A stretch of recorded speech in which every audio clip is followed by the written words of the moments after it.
یک خودروی باری با تناب افقی محکمی یک خودروی سواری به جرم 1500 کیلوگرم را می‌کشد. نیروی استحکاک و مقاومت هوا در برابر خودروی سواری 220 نیوتن و 380 نیوتن است. پس نیروی تناب داره به این سمت وارد میشه. دو تا نیرو دارن مخالفت میکنن. یکی نیروی استحکاک هست که با FK نشونش میدیم و یکی هم نیروی مقاومت هوا هست که با FD نشونش میدیم. گفته اگر سرعت خودرو ثابت باشد نیروی کشش تناب چقدر است؟ زمانی که سرعت خودرو ثابته یعنی شتاب صفره. پس برآیند نیروها برابر با MA که میشه 0. نیروها رو می‌نویسیم T به سمت جلو منهای FK منهای FD مساوی با 0 میشه. T رو از ما میخواد نیروی کشش تناب مساوی میشه با FK و FD رو ببرید اون سمت تساوی میشه FK به علاوه FD مساوی با FK 220 به علاوه 380 مساوی میشه با 600 نیوتن. قسمت ب، اگر خودرو با شتاب ثابت، اینجا دیگه به ما شتاب داده، به طرف راست کشیده شود نیروی کشش تناب چقدر است؟ دوباره همین عملیات رو انجام میدیم، منتها این سری شتاب داریم. برآیند نیروها برابر با MA دیگه این طرف تساوی 0 نیست. T منهای FK منهای FD برابر میشه با MA. M جرم خودرو 1500 ضرب در شتاب خودرو هم 2 که میشه چقدر؟ 3000. پس T برابر با FK رو ببرید اون سمت معادله، FD رو ببرید اون سمت معادله، MA هم همینجا که میشه 3000. FK 220 بود 380. پس T برابر با 3000 تا به علاوه 380 تا به علاوه 220 تا میشه چقدر؟ 3600 نیوتن.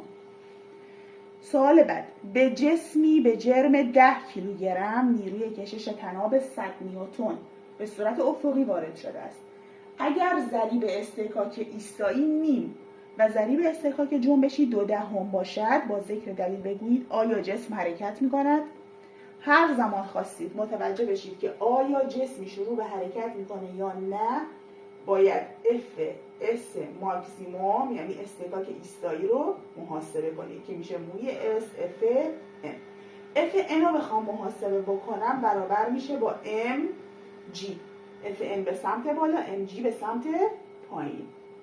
پس FN مساویه با جرم ما 10 کیلوگرم G 10 تا میشه 100 نیوتن. 100 نیوتن رو میذارم اینجا، موی S هم دارم، FS ماکسیموم به دست میاد. پس FS ماکسیموم برابر میشه با موی S هم میشه نیم ضرب در 100 میشه 50 نیوتن. نیم ضرب در 100 برابر با 50 نیوتن. پس نیروی اصطکاکی که داره مخالفت میکنه 50 نیوتنه، درسته؟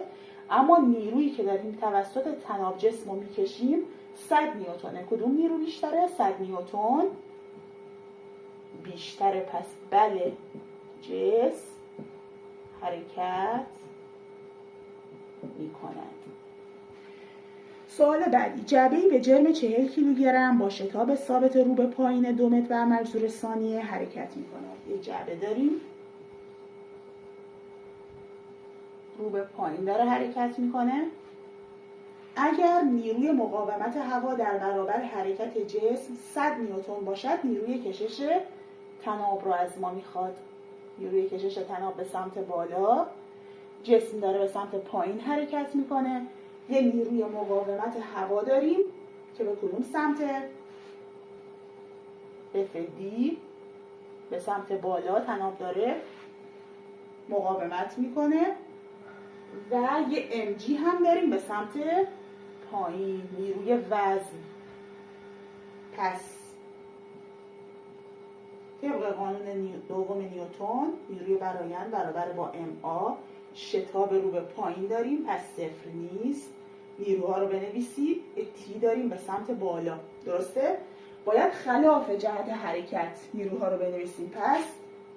پس جهت حرکت رو به پایینه میشه mg منهای t منهای fd برابر با ma. mg m 40 کیلوگرم ضرب در 10 منهای t منهای fd، نیروی مقاومت هوا 100 نیوتن مساویه با دوباره جرممون 40 ضرب در 2. 40 تا 10 تا میشه 400 منهای t منهای 100 برابر با 80. t رو ببرید اون سمت معادله، 80 رو بیارید این بر. t مساوی میشه با 400 منهای 100 منهای 80 میشه چقدر؟ 220 نیوتن. نیروی کشش طناب مشابه همون نیروهایی که قبلا خوندیم، با این تفاوت که به جای F اینجا باید T قرار بدید.